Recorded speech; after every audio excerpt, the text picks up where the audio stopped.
These cards are very, very valuable. Oh, it's because they have another Ruin Crab. Holy crud. Yeah. Our clock went from, oh, this isn't so bad, to holy crud, we are in an absolute emergency here.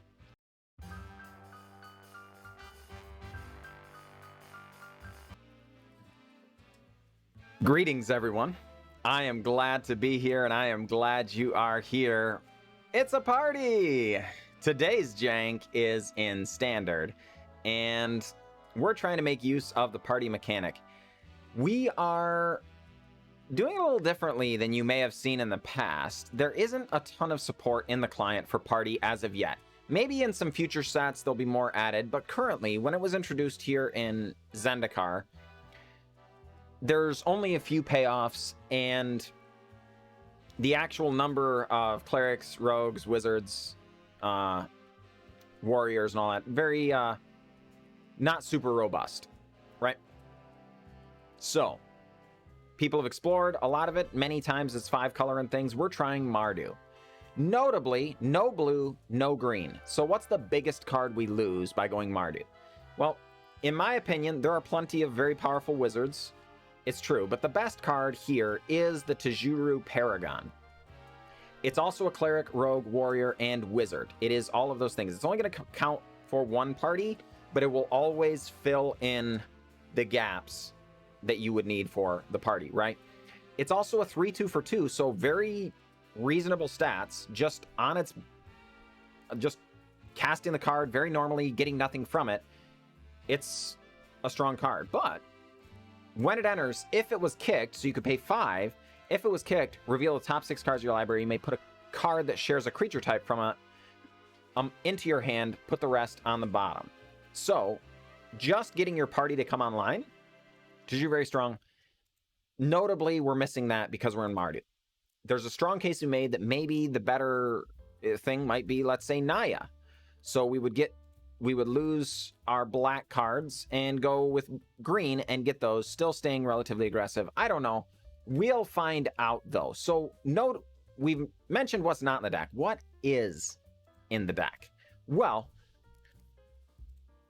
Archpriest of Iona, one of the better payoffs for party. A single white is a cleric. Archpriest of Iona power equal to the number of creatures in your party. So, since she's a cleric, or he's a cleric, please forgive me, always at least a 1-2. At the beginning of combat in your turn, if you have a full party, target creature gets +1/+1 and gains flying until the end of turn. We will very rarely have a full party in this deck. So, not super concerned about that, though admittedly, it is possible, because you need cleric, rogue, warrior, and wizard. So, cleric. Notably, the Archpriest of Iona. But, also, Tazri can find them. And the Skyclave Cleric, Luminarch Aspirant are both clerics, and the Outlaws Merriment can fill in clerics. Yes, I know, folks. It's this deck. Yes, you've seen through me. This is just one more way for me to jam Outlaws Merriment into another janky deck. You're gonna have to bear with me. It's just who I am. So please forgive me.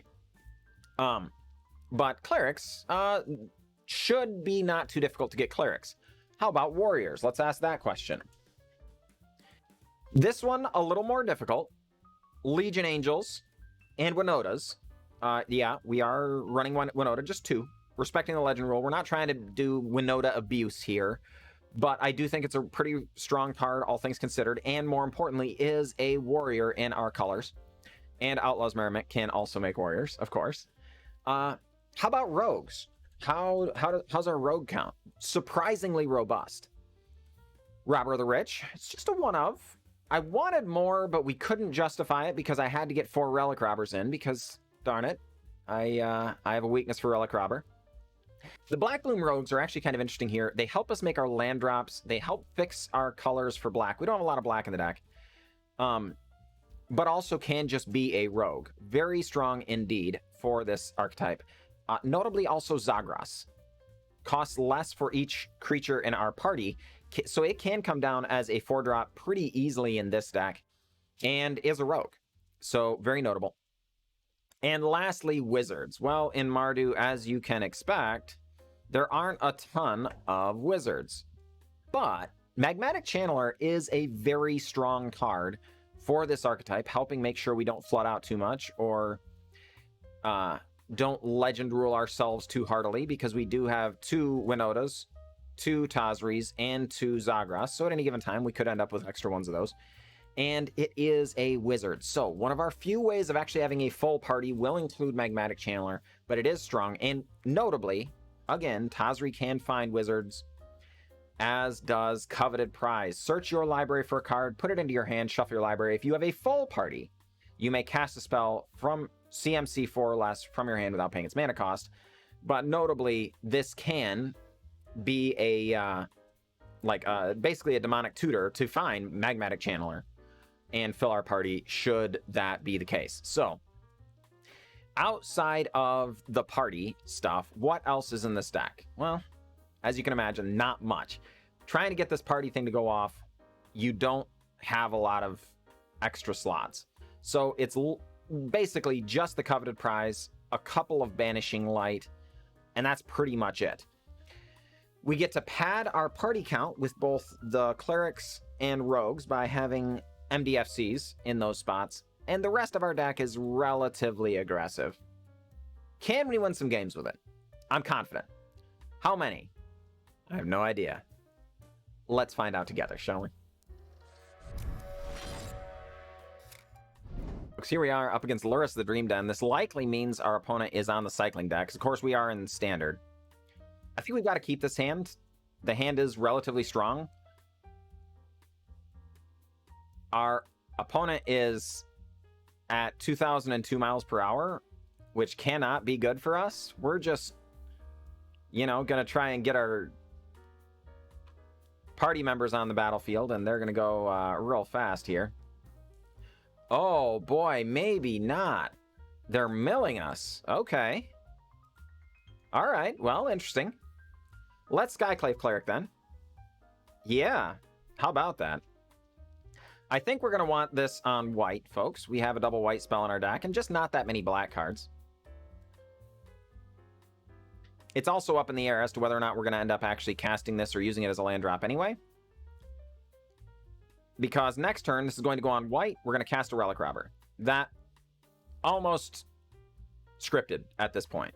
Oh, I see. Our opponent's on the Lurrus version of Rogues. Notably, I haven't seen this version quite as much lately. I don't know if it's just fallen out of favor or if I have... They must have a lot of removal in their hand, folks. If they're scared of a Skyclave Cleric, heavens to Murgatroyd. What on earth? Alright, on white. Yeah, you know what? I think we are actually just going to cast the Blackbloom Rogue then. It has Menace, so we can actually start getting aggressive and hitting our opponent's face unless they advance the board. But considering they very clearly have a fair amount of removal in their hand, I want to get this down. We're likely to cast Outlaws Merriment next turn. Particularly if we can prompt a removal spell out of their hand. We can play the second main, and maybe they'll kill it in combat, or maybe they'll just kill it right now. They did fire off their instant speed spell on their turn as opposed to our turn. Oh no! Our other 2 Relic Robbers just went to the bin. The only Relic Robbers in the deck are the ones in our hand here, and that feels bad. Got to love me some Relic Robber here, folks. Alright, so opponent does in fact pass. We're going to try and get in, see if our opponent kills it. They don't. Well, then we're just going to go ahead and advance the board with Outlaws Merriment and pass the turn. Now, if our opponent has removal, it's going to be spread kind of thin, right? We're going to have Relic Robbers. We're going to have Outlaws Merriment tokens happening, things like that. Yes, folks, it's true. Our opponent likely has quite a bit of interaction over there, and we really don't.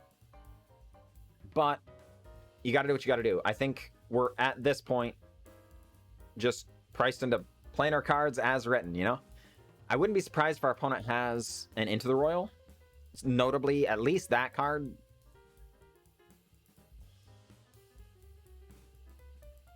Wow. No, this is glorious. This is absolutely fantastic. We are very, very pleased. All right, we are going to cast Or, yeah, cast. We're going to put a Fabled Passage into play. Please forgive me that you don't cast lands, darn it. And get down a Relic Robber. Get in for 4. Our opponent going to block the Relic Robber. Take 2. We gain 2 more, up to 24. Opponent likely going to remove Relic Robber. If it's got to be with another Blood Chief's Thirst, though, that does take up basically the whole turn. Now, admittedly, the fact that they've got land drops and Ruin Crab means they're advancing their game plan without advancing their board, which is unfortunate. We haven't come up with a way of removing Ruin Crab just yet. And that feels bad. We're in a bit of a spot. No question about it. Opponent adding Lurrus to hand. And maybe Heartless Act on Relic Robber?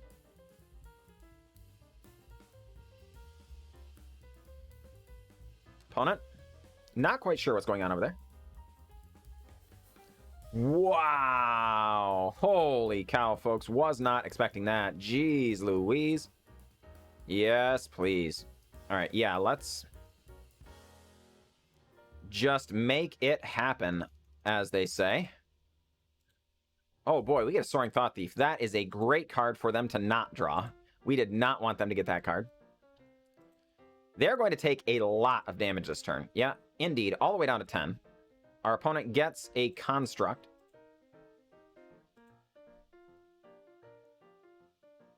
Relic Robber. Construct, dealing 1 damage to our opponent, down to 9 points of life. And they concede! 2,002 miles per hour. Not able to get the job done. GG, opponent, GG. All right, folks, here we are up against Hob. Good luck, Hob. Yeah, we're going to keep this. I think we're going to lead on Archpriest of Iona. There's a case to be made for the Savai Triumph. But there are plenty of situations where we would like to be able to block maybe a turn 1 hasty creature, but also situations where maybe being aggressive is really important. So, you know, playing the... Oh, boy.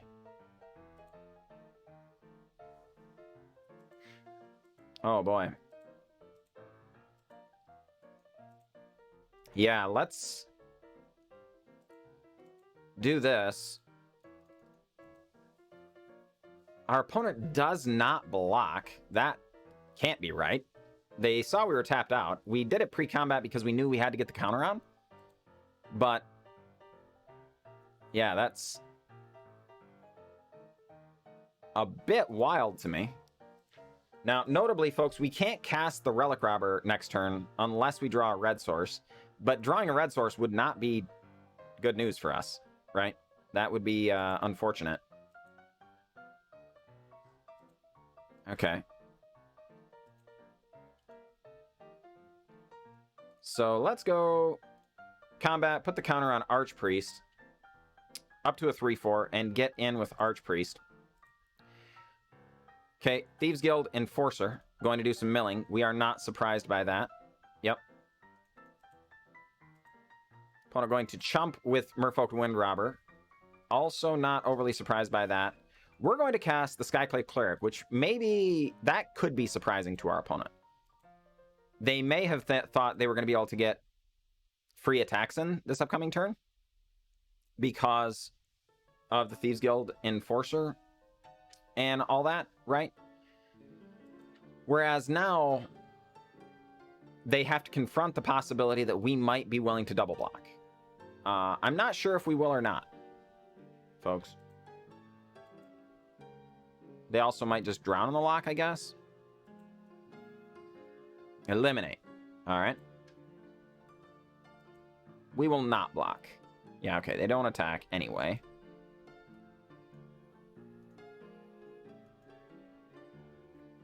Relic Robber.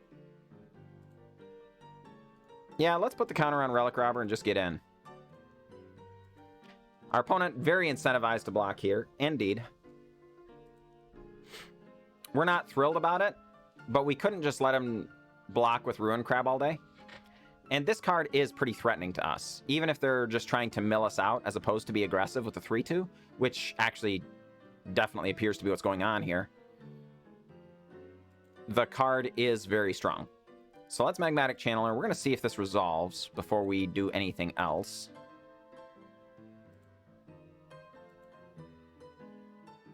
We're pretty unlikely to swing here either way, but considering that, okay, it is a Drown on the Lock. That feels terrible. Then we will just advance our board with a land so that if we get a Zagras or Tazri, you know, we can cast those. We would not have played the land if the Magmatic Channeler resolved. Yep. Opponent going to do some scrying. Ruin Crab going to do some milling. Still have 35 cards in our library. That is, you know, we have time. We're not excited about this situation, but we have time. Opponent's still on 18 life, though, which means we have got to start getting in. We simply must. So combat. Counter goes on another cleric. Combat, we are going to attack. 3 power is the magic number, ladies and gents, because Ruin Crab gets free blocks otherwise. Merfolk Wind Robber going to be going to chump and then sacrifice itself to draw a brand new card. We cast Archpriest of Iona. The opponent allows it to resolve. We pass the turn. They drown on the locker?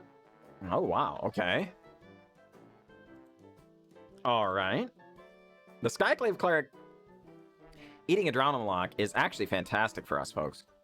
These cards are very, very valuable. Oh, it's because they have another Ruin Crab. Holy crud. Yeah. Our clock went from, oh, this isn't so bad, to holy crud, we are in an absolute emergency here. And they have the Nighthawk Scavenger. Holy crud, our opponent's last cards were lights out, ladies and gentlemen. This is abysmal for us. I cannot describe to you how terrible our situation just became.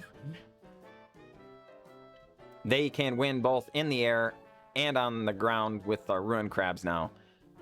We are behind in every way, shape, manner, and form, unless our opponent just does stone nothing for a long time, or we can get rid of these Ruin Crabs.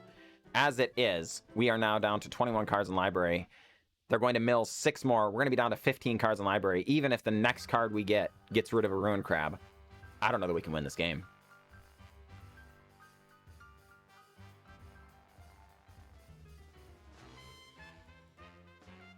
Okay, well, we did do that. I don't know how we're going to be able to handle this Nighthawk Scavenger either. But, you know, it is what it is. You got to do what you got to do. Like, we will absolutely lose to being milled out before we lose to the Nighthawk Scavenger, given the current situation. Still going to hold on to the Bright Climb Pathway. Seems to be the thing that makes the most sense. Opponent gets a template of seat off the top, going to do a little bit of scrying. We drop to 11 cards in library. Opponent goes bottom with the scry. Gets in with Nighthawk Scavenger, gains some life back, drops down to 14. They are now back on 20. We're actually going to deal the damage to the Ruin Crab here. Oh boy, holy crud, that's actually meaningless. All of our creatures are humans right now. I was thinking it would be pretty reasonable because we do have Relic Robbers and Angels and stuff and Cores in the deck. It just so happens that none of those are in play. It is a 4-power creature, though. That is relevant. 10 cards left in library. It's a land. Down to 7 cards left in library, ladies and gentlemen. Nighthawk Scavenger, likely to hang back this turn, I think. 2-1 haste is the creature that makes it. It's a Fabled Passage. That could not have been a worse draw for us. All right. Next, the counter will go on the lifelinking creature, I guess. We're going to get in with all of the creatures we can. There's giving them a free block with Nighthawk Scavenger would obviously cost us the game, no question about it.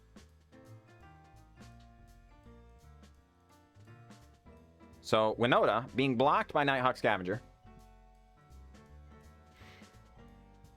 The first version of this deck, ladies and gentlemen, did have Nighthawk Scavengers in it.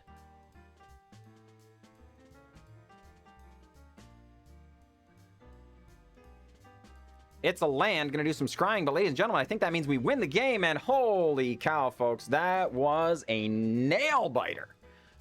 Heavens, folks. Jeez Louise, that was right down to the wire. I did not know that we were gonna be able to come away with that one.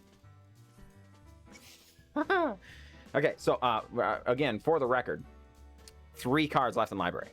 We were gonna be able to swing in for the win, comfortably, for the win, but, oh my word. If any of these had been, let's say, a card draw spell or anything like that, we just lose. So we definitely got a little bit lucky there. Again, the Banishing Light. Remember how I was saying, even if we can remove a Ruin Crab, I don't know if we can win the game. I said those words because there was no question. If the Ruin Crab stays even one more turn, we would lose. And sure enough, we had the removal spell required to stay in the game, and it could not have been closer. So holy cow. That was wild. I am glad I got to be a part of that game. Good game, Hob. Good game. All right, folks. Here we are up against clans. Good luck, clans. Yeah, we'll keep this. Going to lead on a white source. Pass the turn. Likely get in with Robber of the Rich next turn. Can't imagine, yeah, a scenario where we don't attack. Serrated Scorpion will not stop that from happening. We exile Deadweight from the top of our opponent's library. A very good card for us to have. Opponent Deadweights again. Sure, Serrated Scorpion gets in as well. Okay, well. Relic Robber. This is likely not amazing, folks, because our opponent likely has synergies in their deck where they get to sacrifice creatures, right? And so them being able to sacrifice the 0/1 for no cost is kind of annoying for us. But it's all right. They also clearly have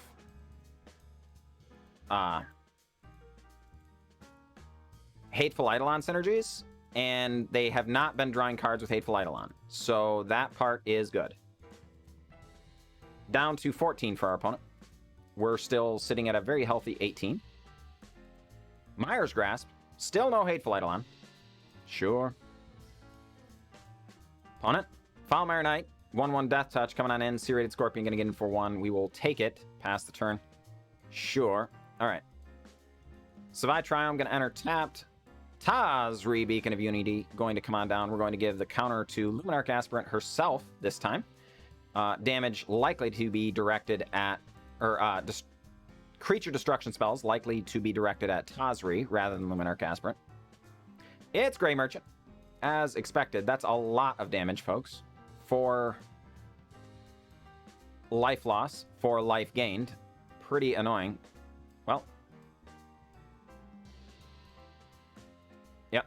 We will block the Serrated Scorpion. Take the 1 from Foulmire Knight down to 12. Opponent gains 2, we lose 2, down to 10. Yep. Well, we are going to play our land. A counter going to go onto Zagras. Zagras going to get in. Drop our opponent down to 14. It is 10 to 14. But don't forget, ladies and gentlemen, the Zagras is a rogue. So we get to cast that Deadweight we put away so many turns ago. Opponent takes a little bit more damage. We did want to get the Devotion off of the board, right? All right, Mardu Outrider coming on down. Bit of an annoying card there, I think.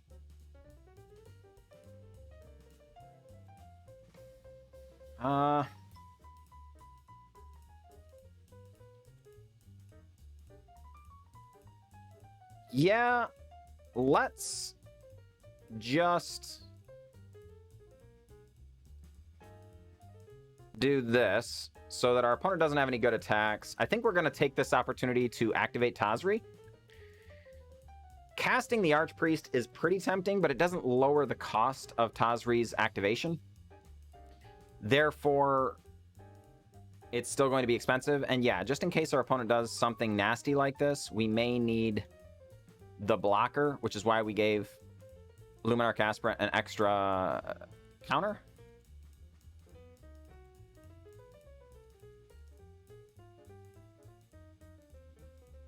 I mean, sure.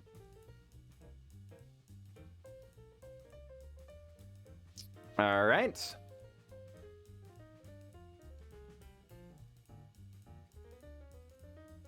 Well, we are going to pray that our opponent doesn't have a way of killing us this turn. We're going to cast an Archpriest of Iona. 1/1 counter going to come over to...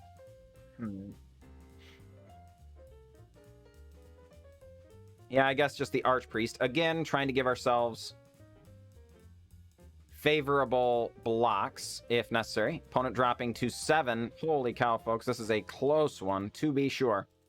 Not another Gray Merchant, please. All right, going to get to draw. At least there won't be another Gray Merchant to kill us. It is a Mire's Grasp to kill our Legion Angel, which is not great.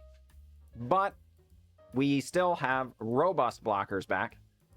So our opponent will be unable to get us there. We do have lethal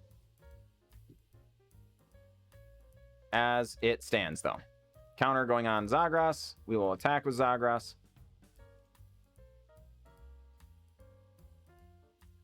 And indeed, clans, good game, good game. It was an honor. I appreciate it.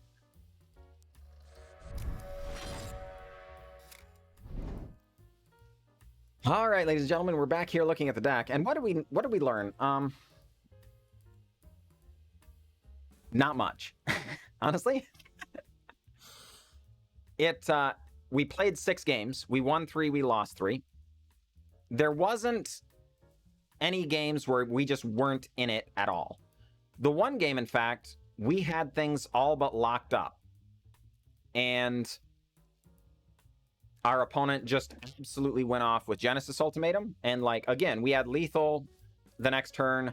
We had been lining up lethal for a couple of turns, and they were just barely hanging on, doing everything they could possibly do, spending every single card in their hand to get there. And then Genesis Ultimatum, and literally went from we have lethal in play, and you don't have enough blockers even, to they literally milled, like, whatever, 40 cards out of our library, just in one turn. They didn't even pass the turn. Well, okay, we died on our draw step, so technically they did pass the turn, but again, we didn't get another turn, right?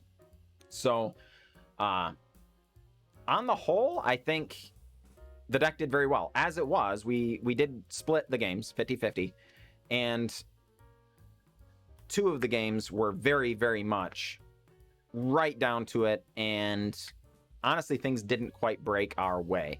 The other one was, like, our opponent was able to time walk us by Brazen Borrow, the Outlaws Merriment, Brazen Borrow, the Outlaws Merriment. Again, we had to recast it, and we still just almost had them. You know, it happens. It is what it is, but feels bad. However, what cards were good? Which cards were bad? Honestly, we have a lot of humans for Winota to hit, but not as many to trigger Winota. We have the Angels. We have the 4 Relic Robbers, so that's 6. And then we have the 2 Cores, which is 8, to trigger Winota. We also technically have Zagras, which can happen later, but I don't know. It's possible maybe, I think she's good enough, and we need warriors, so she was fine, and whenever she came down, we were pretty happy about it. But it's possible maybe it's just supposed to be a one-of since she's legendary, and maybe we need to go and get another warrior from somewhere else, perhaps. I'm not sure. That would be consideration. The coveted prizes were always really good. And by always, I mean I got to see it one time and we cast it and we were really excited about it. I could see a situation where we wanted another one. Maybe the answer is just trim one Winota, go get another coveted prize, and maybe that will be our other Winota or whatever, right? Maybe. I don't know. Let me know down in the comments below, because we're going to be playing this deck, darn it, and I'm going to need help trying to fine-tune it a little more. It's not terrible as it is. We were doing fine. but I definitely think there's a little room here to maybe just fine-tune a little bit and make the deck even better yet. So definitely let me know down below how you feel like we might be able to change this. I do stream, and that's what I'm talking about, right? I have a stream. I stream 5 nights a week: Sunday, Monday, Tuesday, Wednesday, Thursday, and then I take off Fridays and Saturdays. So tonight we're gonna be playing this deck, and I'd love your input. I'd also love for you to just come on out, darn it, and get, you know, let me get to know you. I like to make friends, and you could be one of them, right? That would be great. And other than that, liking and subscribing to the channel and stuff, that's how YouTube knows to recommend my videos more. If you enjoyed this, or you're just like, man, this guy clearly needs help, either one is fine with me. Pop in that little thumb button. Actually, it just helps the channel a ton, and I appreciate it. So if you wouldn't mind, it would be a personal favor. So I appreciate it. Either way, you folks have a wonderful day, and I will catch you next time.